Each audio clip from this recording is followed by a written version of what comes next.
Okay, so I'm in here. I'm making a complete mess of the rug. I'm rearranging some stuff. I was cleaning up the smallwood eye and the barracuda adult enclosures, putting some live plants back in there with some pots. I'll explain why, elaborate a little bit, but I've been losing eggs, so I'm going to go back to what's worked best in the past and try to just get them to lay in the plant pots instead of the little dishes that I had with some soil. But anyways, I'm doing all that stuff, trying to get some stuff done. Whoop, look at that, those are new. And I noticed that Tiamat is looking awful thin. So I had mentioned before that she double clutched for me last year, so what I'm going to do now is, and I don't know if she's going to come running out to greet me. Hey pretty girl, how are you? I'll clean some poop out of there. But I tried something different for a lay box this time. Instead of that big Tupperware container, I just converted this 5-gallon bucket, notched a hole in the side of it, got some cork bark for her to easily get in and out of it, and there's some play sand and some eco earth as a laying medium. So I am going to pull that out. It's a little easier to yank out than that Tupperware tub. And then I'm going to set this camera up on a tripod and see if we find any eggs together. So I'll be right back.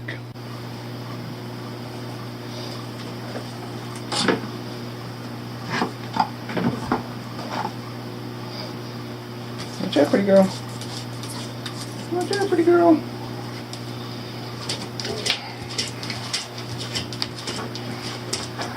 Alright. From the looks of it, I don't think there's going to be any eggs in here.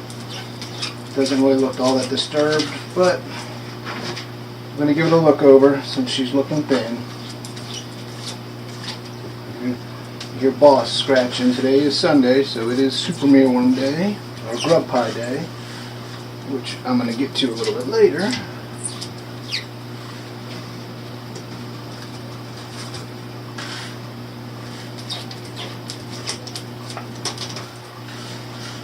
Oh, make sure I don't put my head in the way. Sorry about that. I don't think she laid any eggs. I just think I need to feed her. But anyways, good time to highlight this lay bucket, which I thought was a little easier to work with. So, no eggs. As you get down to the bottom, it gets a little harder, so.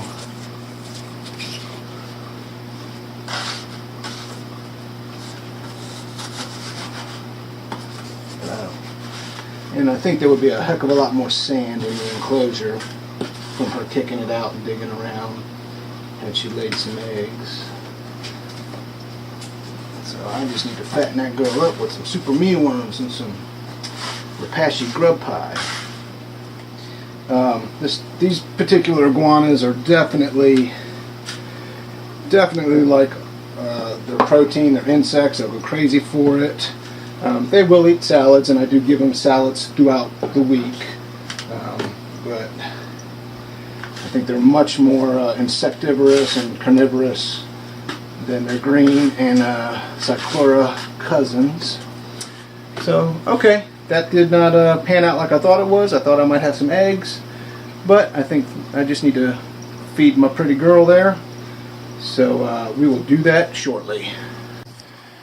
Alright, so I'm back in the room, and Tiamat was just roaming around for a few minutes, and this is exactly why I had to separate them. Their aggression got out of control, and I just got the camera set up, but Bossk was banging his head trying to get to her. So let's see if she will eat while I sit here and run my mouth. Come here, pretty girl. That's what we wanted. I didn't lay no eggs, Dad. I'm just hungry. But it's about a dozen superworms I'm going to give her, and then I'm going to give her some Repashy grub pie. And then I'm going to do the same with Bossk. If this is your first time to my channel, Tiamat did lay me some eggs this year, and the eggs hatched about 5 weeks ago. So I have 13 awesome little Honduran spiny tail iguanas. Tenosaura melanosterna. I will be selling them $100 each plus shipping, and a couple of them have some slight kinks in their tail tips, so I will let those ones go for $75 plus shipping. Get it, pretty girl. Come on. Oop. Where'd it go? There it is. There it is. Good girl. I ship through Reptiles Express, and it's usually about $45 East Coast, about $60 West Coast, and it all depends on the size of the box and how much weight it is and all that stuff. But they seem to be a pretty economical option for shipping reptiles. But let's see if I can do this one-handed. Here's my little tray of Rapashi grub pie. And they know what the yellow tongs mean. Very smart. Get it. Oh, all over the rug. Come on, pretty girl. There we go. Usually gobble that up. Boss could eat it right out of that tray. He'd eat every last piece of it. But this is a fresh batch, so I usually put it in the refrigerator. Oh, and there she goes. She's running off, and I'm looking down, and I'm... Come here, pretty girl. Come here. Come on, get some more. Get some more, pretty girl. Come on. Come on, Tiamat. Oh. People ask me about taming, and I just, they don't like to be held all that much, and when I get Bossk out, I'll show you guys. But I started off when they were a little bit smaller, and you'll see some of my older videos before I started talking. I had like a barricade in front of Bossk cage, because I used to have them both together, so it was like a 4-foot by 4-foot barricade in front of it. Then I would just sit down and let them out, and I'd tongue feed them, and they'd be in my lap, and they'd get used to me being around. And so now they're relatively, I don't know, I would call them tame, but Tiamat's a little bit more skittish than Bossk is. Oh, come here, pretty girl. But, I mean, I just picked her right on up. I'll put her back in her enclosure. There you go, pretty girl. People ask me about sizes of the terrariums for these. Tiamat's full grown. She's an adult. She's about 4 years old. And I just have her in an extra large reptibreed. So it's 4 foot tall and 2 foot square at the base. Would something bigger be better? Yeah. But I do try to compensate for that by letting them out and roam around and get a lot of interaction with them.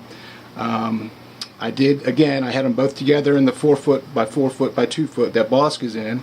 But the aggression just got too bad. I didn't want either one of them to get injured. Maybe in a bigger enclosure, an outdoor enclosure, or the way males are in the wild. And let me, while I'm chatting, let me lock Tiamat up. In the wild, these guys, the males, have harems. So there are... What are you doing, big boy? What are you doing, Mr. Bossk? Hey. Something new on this camera, the LED light is on, so they're not used to that bright light in their face.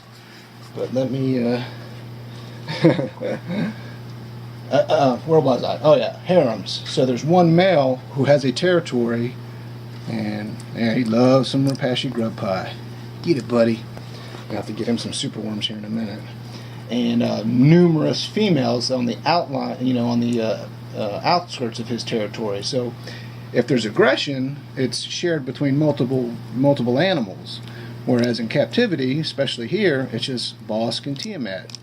And I don't know, it's hard to tell, but Bossk is considerably larger than Tiamat. He is probably not quite 2.5 feet. Here you go, buddy. There you go. And I gotta save some of this grub pie because I'm gonna try to get the nightingales to eat some later. And I got another tray that's in the refrigerator. I try to give them grub pie at least twice a week. Good supplement, make sure they get all their vitamins and stuff. There you go, bud. Alright. And here's another piece. Come on, take this last piece. I'm gonna get you some more worms. Alright. Alright guys, I'm going to stop it right here for a minute because it's a two-hand job to get the super worms and get them dusted, and then I'll be right back.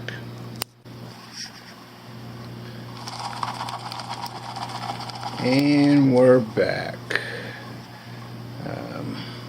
This video turned into a little bit different than I expected. I had some other things in mind to show you guys today, but I didn't get it all done. So that's kind of good. I know Bossk and Tiamat are, I don't know, I love the night-and-owls, but as far as, you know, I consider them sort of like display animals. You know, I like breeding them. I love them. I think they're beautiful, but as far as interacting and intelligence, I just love my Honduran spiny-tailed iguanas.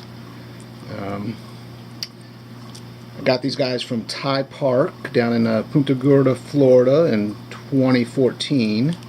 So they were probably hatched his late summer 2013 hatches. So that's why I say they're 4 years old now. And when I was inquiring of Ty, who is an awesome guy, and he will answer your questions on Messenger. That's how I was talking to him on Facebook. And he compared them to like mini cyclura, little mini rock iguanas. And I don't think it could be farther from the truth. I mean, I don't think it could be any truer. Did I screw that up? I did.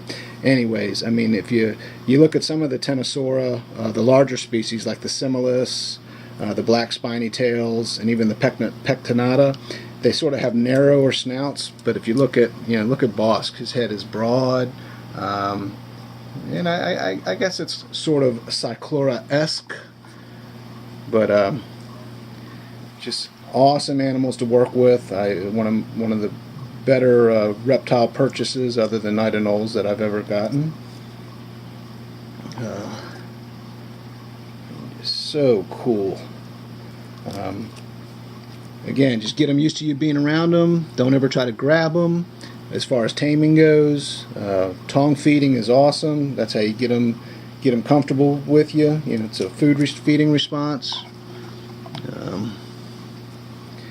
They are omnivores. I give them insects just on Sundays, once a week, but I do give them either a high-protein, no-grain dog food kibble or Repashy grub pie in the middle of the week, along with salads, a typical iguana salad.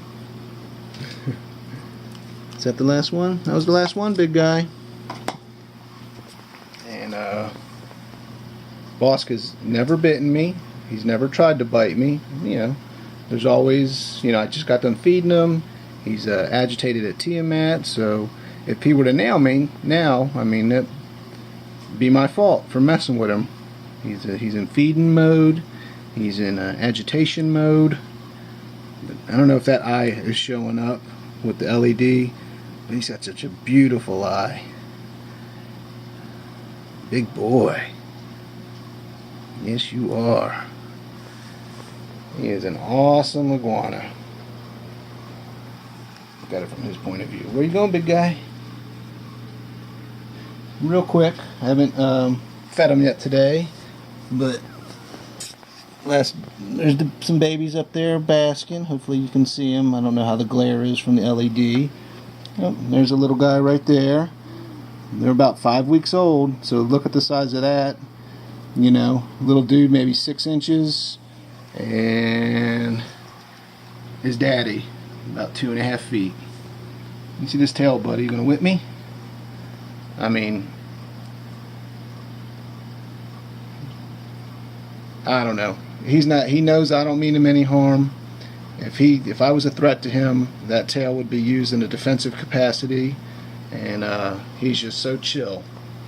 He used to hate hearing me talk. But anyways, whew. And that LED's right in my face. I don't know what this is. The first time I've had the LED light on with this camera, so I don't know what it's going to look like. Today's been a lazy Sunday. I'm not going to lie. I'm still in my sweatpants, my pajamas. Just hanging out. It's rainy. It's kind of warm, but it's still rainy out there, a little breezy. We're supposed to have some thunderstorms come through southeast Virginia. Just shared that little bit of that with you. Was hoping to see some eggs. No eggs. Fatten up my Tiamat. Fed Bossk. Showed you the babies.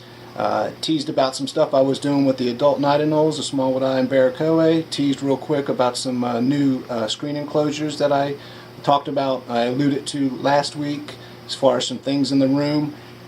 Didn't get anything hardly accomplished that I wanted to get accomplished to show you guys as far as the unboxing and all that stuff.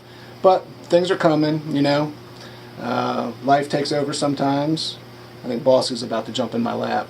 But anyways, hope you enjoyed this. I'm going to piece the clips together and try to get it submitted before The Walking Dead comes on. I love that show. I'm a bit of a geek. Anyways, thanks for watching.